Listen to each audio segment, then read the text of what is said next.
coming. Our guest soloist this evening is Jeremy Smith. Jeremy received his bachelor's degree from Grace College and his master's from Carnegie Mellon, where he studied with Peter Sullivan, who's the principal trombone of the Pittsburgh Symphony. Wonderful pedagogy player. Jeremy's played in tons of orchestras around the area. He also has a really wonderful website that he has founded, which has now become somewhat of an international go-to. It's called Last Row Music, and it has all the brass openings in orchestras around the world. It is an incredible resource. Something you should all check out, Last Row Music. He's doing a really cool recital tonight of all unaccompanied works, with the exception of one that has electronic accompaniment to it, on a variety of instruments, alto, tenor, and bass trombone. So, hope you enjoy. Please welcome our guest soloist, Jeremy Smith. Jeremy, it's all yours.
That's how that was done. Thank you very much for coming tonight. I really appreciate you guys coming out, especially on this cold evening. That was Fanfare by John Kenny, and really awesome piece, obviously, to kind of open up a recital. John Kenny is a British composer and trombonist, and has done a lot of stuff with music, movie films, and such. And this piece was a piece that he wrote that was inspired by the cathedrals of St. Mary in Edinburgh, Scotland. And as he kind of, in his program, in his notes for the piece, he kind of wrote, he wanted it to be this very anthem kind of piece with a lot of cathedralness, and obviously in a room like this, there's not much reverb. So he did say, use what's necessary, whether it's, have someone sit at the piano or kind of do what I did, or so it still kind of creates that cathedral-like effect.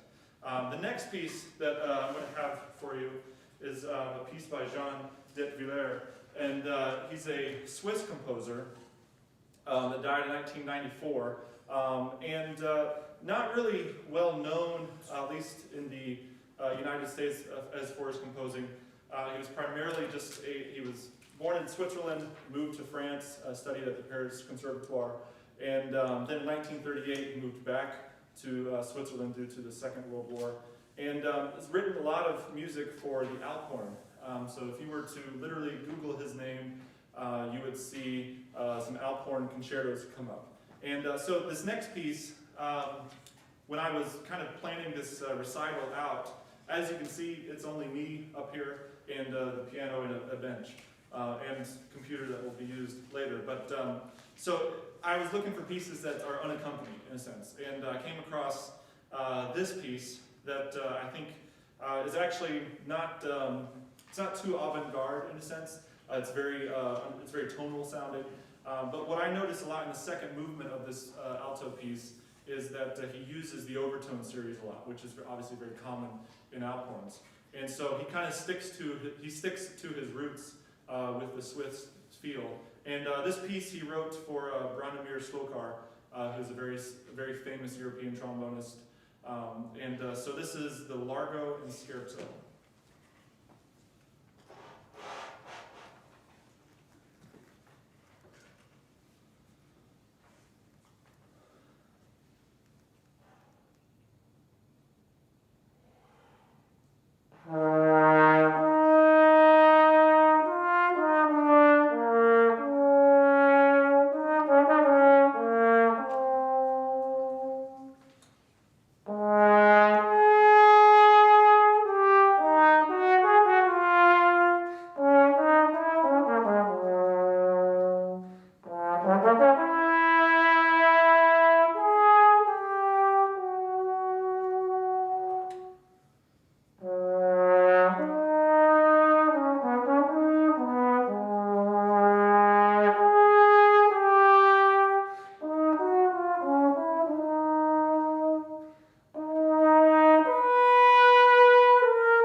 And one thing about unaccompanied recitals is sometimes the audience will get bored after a while just because it's literally just the trombonist up there. So what you'll notice with a lot of these pieces is they're not going to run long. We probably will be out of here by 9 o'clock maybe. But this next piece is probably the longest one on the recital, and I'm really fortunate to be able to play it here at Capitol, being that the composer is on faculty here. And so Dr. Zugger had written this piece in late fall 2008 after a visit to Kitty Hawk, North Carolina.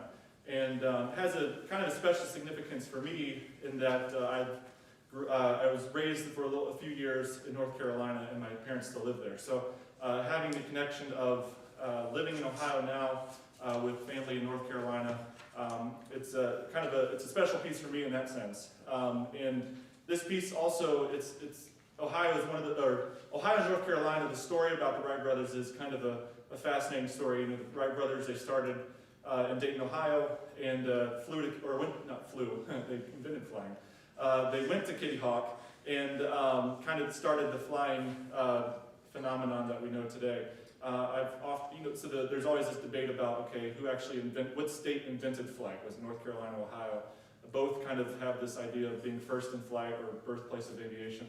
I've heard the Ohioans tell their North Carolina friends, thanks for the wind, in a sense, for their first being able to claim it as their own. So, but this piece has a very, I think Tom does a really great job at kind of creating this atmosphere of, the Wright brothers, the very first movement, the Canto. The first movement is one of those pieces where you'll see me kind of use the piano as this reverb, echoey kind of sound of a choir, if it were.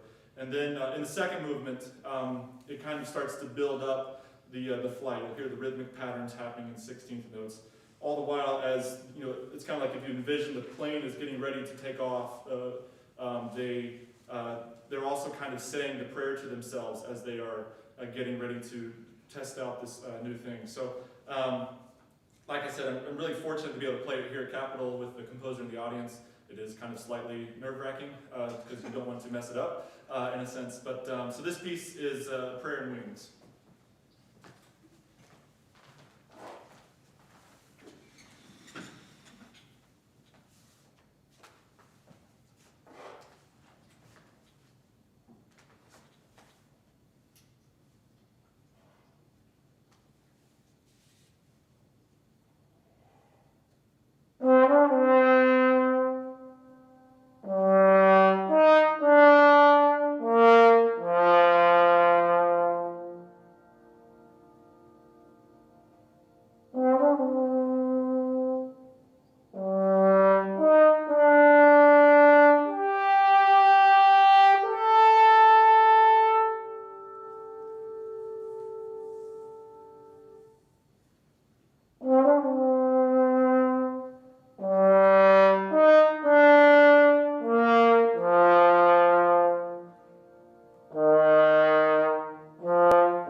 Forgot to tell the stage crew I need 2 minutes.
piece written by a bass trombonist. Raymond Premru was primarily known as the bass trombonist in the Philharmonia Orchestra for about 30 years, and was also a member of the very famous Philip Jones Brass Ensemble. And he was born in New York here, and then moved to London and did some work over there. Basically one of those bass trombonists that played with everybody, whether it was the Philharmonia Orchestra or Frank Sinatra. He also recorded with the Beatles on the Sgt. Pepper's Lonely Hearts Club album, and so kind of one of those guys that did a lot of things, and as you can tell, he also was a composer. A lot of his music has been written and performed by the Cleveland Orchestra, for instance, and he kind of, his last few years of life, he was the professor of trombone at Oberlin Conservatory. So another Ohio connection for us and all. And that piece was written for Bill Harris, who was a famous trombonist with the Woody Herman Band. So it's kind of where you get the, Raymond Premru was a guy that was very much involved in classical but also jazz, so that's kind of where you get both feelings with his pieces. This next piece also has a tie to Ohio. I almost was able to get the entire program to be Ohio composers or some significance to them, but it didn't work out. So, but Samuel Adler, some of you might recognize his name. I don't know if your orchestration class here uses his very famous textbook, but that's kind of his big name. His big reason for in college was he wrote this big orchestration book that was, if you have a CD with it, like all the Eastman teachers were kind of playing samples for it. Samuel Adler was born in Germany, and his family moved here to the U.S. To kind of avoid the oppression that was going on during the Second World War. And instantly was able, studied in New England with all the big name composers such as Aaron Copland, Walter Piston, Paul Hindemith, and eventually moved to Texas to become a choir director at a church there, a Jewish synagogue rather.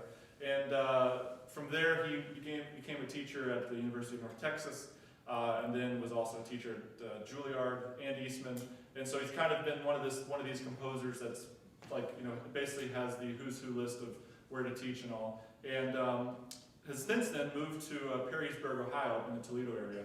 And his wife is, I believe, the conductor of the Bowling Green Philharmonia there. And he is still very active as a composer, even at the age of 90. Most recently, he wrote a tuba concerto that was premiered in October by the Toledo Symphony. So very, very big into obviously composing for brass instruments.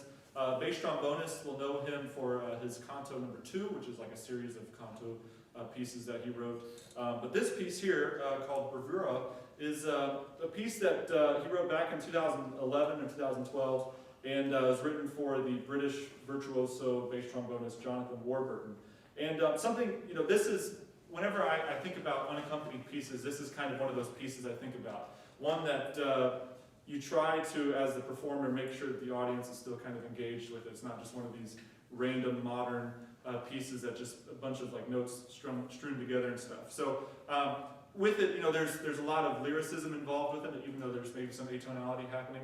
But there's also some dance-like feels. So it's one of those pieces that, if I were to pick one out of all of these on recitals, it's kind of the most modern of the pieces, even though all the composers are either still alive or have passed away in like the past 10 years. I think it's a really cool piece. It has lots of range and registers, lots of registers I have to go through with it.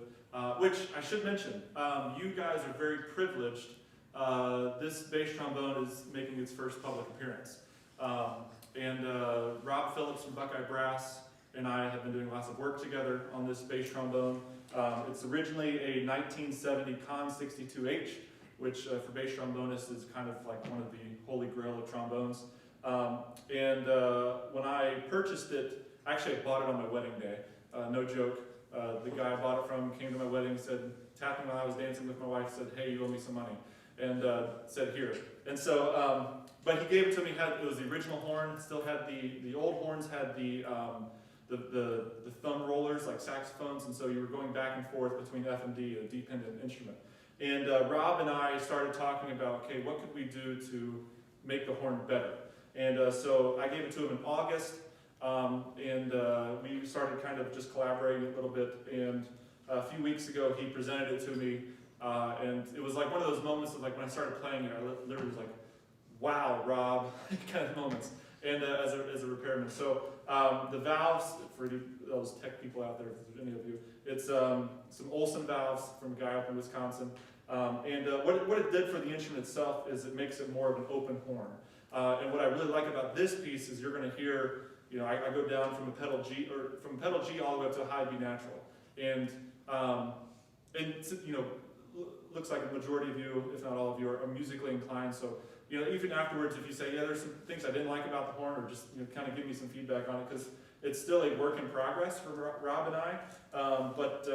I think we're both very happy with how it's turning out, and so feel privileged. So here's Samuel Adler's Bravura.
last piece, this is probably the oldest piece on the program, with air quotes.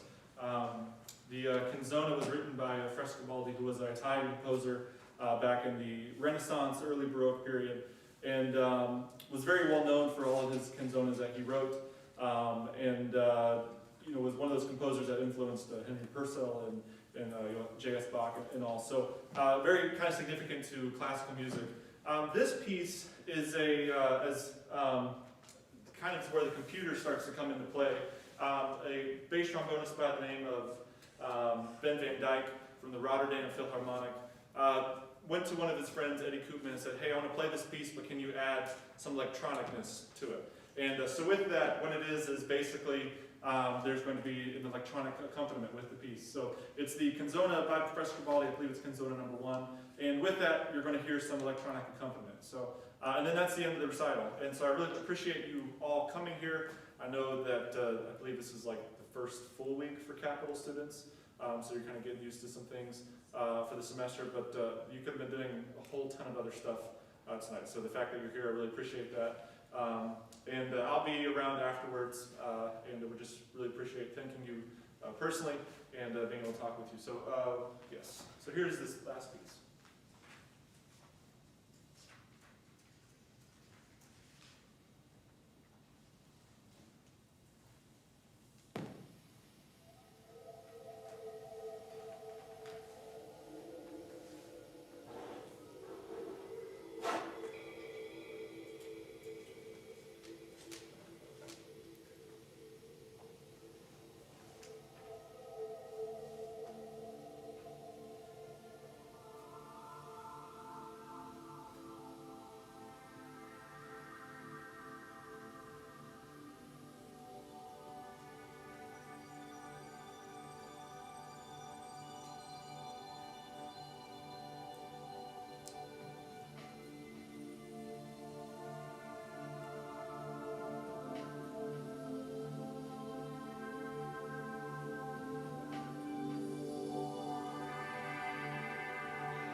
Thank you.